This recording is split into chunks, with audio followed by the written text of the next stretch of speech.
This piece of video is for retrograde motion, and what we're going to try and do is explain what retrograde motion is and how it comes about, and we're going to use the most common example of retrograde motion, which is the motion of Mars.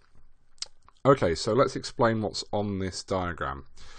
You can see the blue circle here is Earth and its orbit around the Sun, and the red circle is Mars orbiting further away from the Sun. Now, because the Earth is closer to the Sun, it will orbit faster. It'll have a higher orbital velocity, so it'll get round quicker, but it's also moving faster at every point. So what it's going to do is it's going to overtake Mars on the inside, so to speak. And that is actually what causes the retrograde motion. So let's see how that works. The green line that's joining Earth and Mars is just to show us where Mars appears to be in relation to these stars that we've got over here. So these stars obviously are not to scale because they would be much further away and much larger, but they're just serving as reference points really. So this green box over here is what we would see if we were standing on Earth and looking basically along this green line. What would we see? You can see a yellow arrow I've drawn on here just so you can get your sort of bearings. That yellow arrow would appear like this along the bottom here of the field of view, pointing to the right, because if you're standing on the Earth, then the right hand side of the field of view is the bottom of the screen here, and the left hand side of the field of view is up near the middle here with this orange star.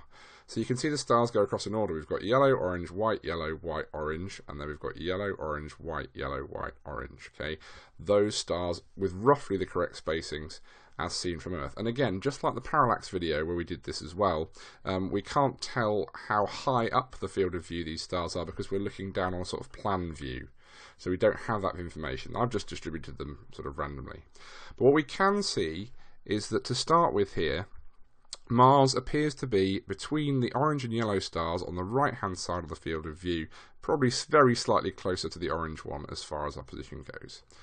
So all we're going to do is run the orbits, and these are roughly correct in terms of the relative size and the relative time period for them to orbit. The Sun is much too large, but that's just to, on this scale, but it's just to illustrate its position really. So we're going to run it, and we're going to mark several locations, several green lines as the orbits run that we're then going to analyse and see what's going on. Now, bearing this in mind, that a very common misconception on retrograde motion is that Mars is somehow wandering across the sky on a single evening backwards and forwards. This is not what's happening. What we're looking at here is Mars's position relative to the stars, okay, on successive nights. And in fact, we're going to skip successive nights, and we're going to go for sort of months apart. Okay, so here we go. We're going to run the orbit. Watch as it marks the green lines. Okay, here we go. Here's the orbit. So there's 1, 2, 3, 4. Okay, that's going to fade out. Right. Now, as it was also marking the green lines, it was marking the positions of Mars on the diagram down here. So I'm just going to run that back one more time. Try and watch the positions of Mars relative to the stars on you know, several months apart here. We're probably about a month and a bit apart. You can see how far the Earth's gone around its orbit between these green lines. It's certainly more than a 1/12 of around the orbit, so these green lines are more than a month apart. Okay, so let's just run it one more time so you can watch it again. There we go.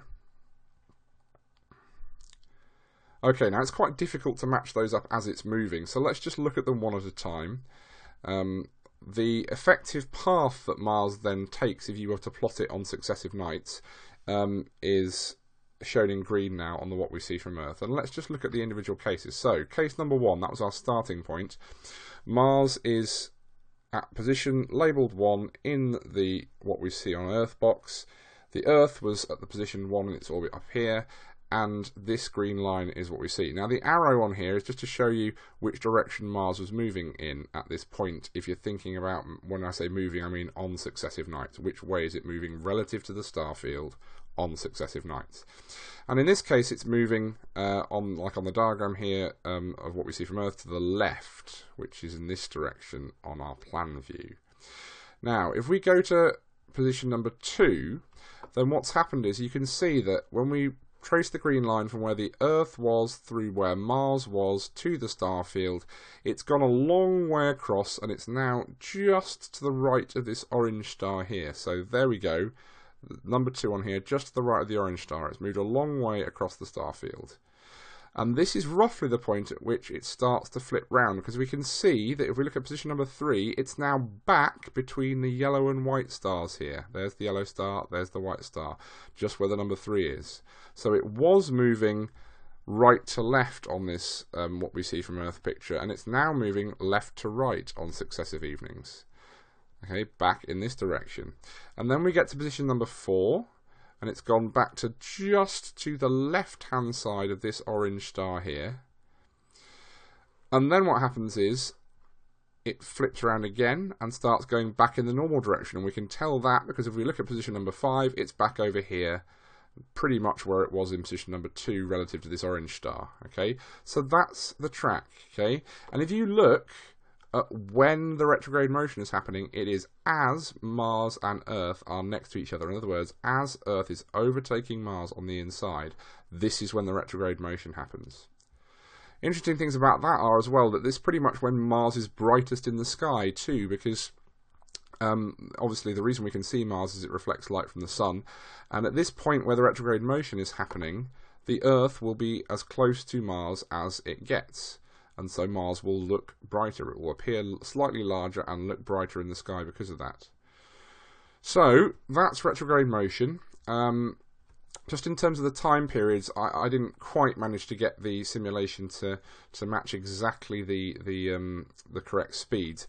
In reality, the retrograde portion, which is the bit from 2 to 4 here, as you can see, the bit where it's going backwards, lasts about 2 months. If you look on mine, it kind of looks a bit more like 3. It's more like a quarter turn rather than a sixth.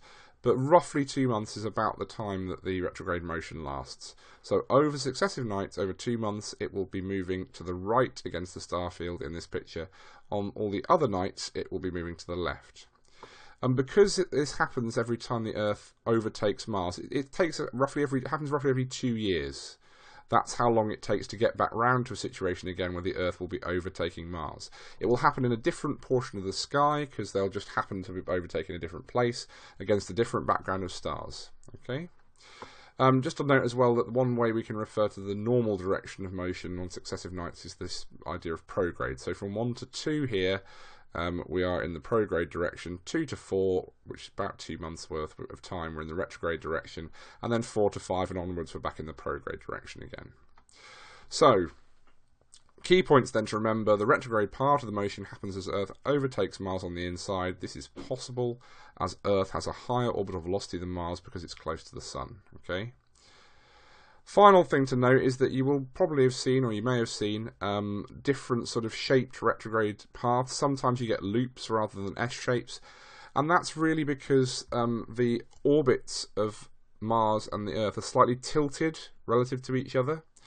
And as a result of that, sometimes we happen to be in a situation where we get this loop, and sometimes we happen to be in a situation where we get this S-shape. It just depends on where Earth and Mars are in their orbits in terms of the tilt, because they might be high up above the plane of the solar system at some points and below at other points, and that relative motion is also seen in the retrograde motion in the up and down direction, not the left-right direction. So that's the reason that you might get loops instead of S's sometimes. Hopefully that's helped explain retrograde motion a little bit more clearly for you. Do watch back again, watch the animation a few times, convince yourself that you understand how the animation relates to what we see on Earth picture, because that's the really important part.